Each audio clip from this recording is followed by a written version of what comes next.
Hello, ರಮೇಶನ್ ಮನೇಲಿರೋ ಕೋಳಿ ಸುರೇಶನ್ ಮನೆಗೆ ಹೋಗ್ಬಿಟ್ಟು ಮೊಟ್ಟೆ ಇಕ್ಕುತ್ತೆ. ಇವಾಗ ಮೊಟ್ಟೆ ಯಾರ್ದು ಅಂತ ಹೇಳಪ್ಪ. ಮೊಟ್ಟೆ ಈಗ ಸುರೇಶನ್, ಯಾಕಂದ್ರೆ ಕೋಳಿ ಸುರೇಶನ್ ಮನೇಲಿ ಬಂದಿರ್ತಲ್ಲ, ಯಾರ ಮನೇಲಿ ಬಂದ್ ಮೊಟ್ಟೆ ಇಡುತ್ತೋ ಅವ್ರದೇ ಮೊಟ್ಟೆ. ಇಲ್ಲ ಲೇ, ಇಲ್ವಾ? ಮತ್ತಿನ್ಯಾರ್ದು ಮೊಟ್ಟೆ? ಕೋಳಿದಲ್ಲಿ. ಈಗ ಒಂದ್ ಆನೆ ಈಜಾಡಕ್ ಕೆರೆ ಒಳಗ್ ಹೋಗುತ್ತೆ, ಆಚೆ ಹೆಂಗ್ ಬರುತ್ತೆ?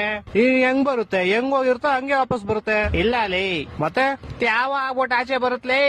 ಹೊಟ್ಟೆ ಎಷ್ಟು ಉರ್ಸ್ತಾವ್ರೋ ಆ ಭಗವತ್ನ ನೋಡಿದ್ರೆ. ಒಬ್ಬ ಹುಡುಗ ಪ್ರತಿ ವರ್ಷ ಅವ್ನ್ ಬರ್ತಡೆಗೆ ಉಂಡಿಗೆ ₹1 ಆಗ್ತಿದ್ನಂತೆ. 60 ವರ್ಷ ಆದ್ಮೇಲೆ ನೋಡಿದ್ರೆ ಅದ್ರಲ್ಲಿ ಬರೀ ₹12 ಐತಂತೆ. ಹೆಂಗೆ ಅಂದ್ರೆ ಅವ್ನ್ ಯಾರ ಚಪ್ಪಲಿ ಇರ್ತಾನೆ ಎತ್ಕೊಂಡಿರ್ತಾನೆ. ಇಲ್ಲ ಲೇ, ಮತ್ತೆ ಅವ್ನ್ ಬರ್ತಡೆ ಫೆಬ್ರವರಿ 29 ಇತ್ಲೇ. ನನ್ನ ಮಕ್ಕಳು ಒಂದೊಂದಲ್ಲ. ಓಕೆ, ಲಾಸ್ಟ್ ಅಂಡ್ ಫೈನಲ್ ಕೇಳ್ಕೊಂಬಿಡು. ಹೇಳು. ಒಬ್ಬ ಹುಡುಗಂಗೆ ಹೆವಿ ಶುಗರ್ ಇರುತ್ತೆ, ಡಾಕ್ಟರ್ ಅವ್ನ್ಗೆ ಸ್ವೀಟ್ ಬಿಟ್ಬಿಡು ಅಂತ ಹೇಳ್ತಾರೆ. ಅವನು ಲೈಫ್ ಪೂರ್ತಿ ಸ್ವೀಟ್ ತಿನ್ನಲ್ಲ. ಯಾಕೆ ಹೇಳು? ಇದಕ್ಕೂ ಯಾವ್ದೋ ಉಲ್ಟಾ ಸೀದಾ ಆನ್ಸರ್ ಇರುತ್ತೆ ಪಕ್ಕ. ಯಾಕಂದ್ರೆ ಅವ್ನ್ಗೆ ನಾನು ಹೇಳ್ತೀನಿ ಕೇಳು. ಯಾಕಂದ್ರೆ ಆವಾಗ್ಲೇ ಹೇಳದ್ನಲ್ಲ, ಅವ್ನಿಗೆ ಶುಗರ್ ಇರುತ್ತೆ, ಡಾಕ್ಟರ್ ಹೇಳ್ತಾರೆ ಅದಕ್ಕೆ.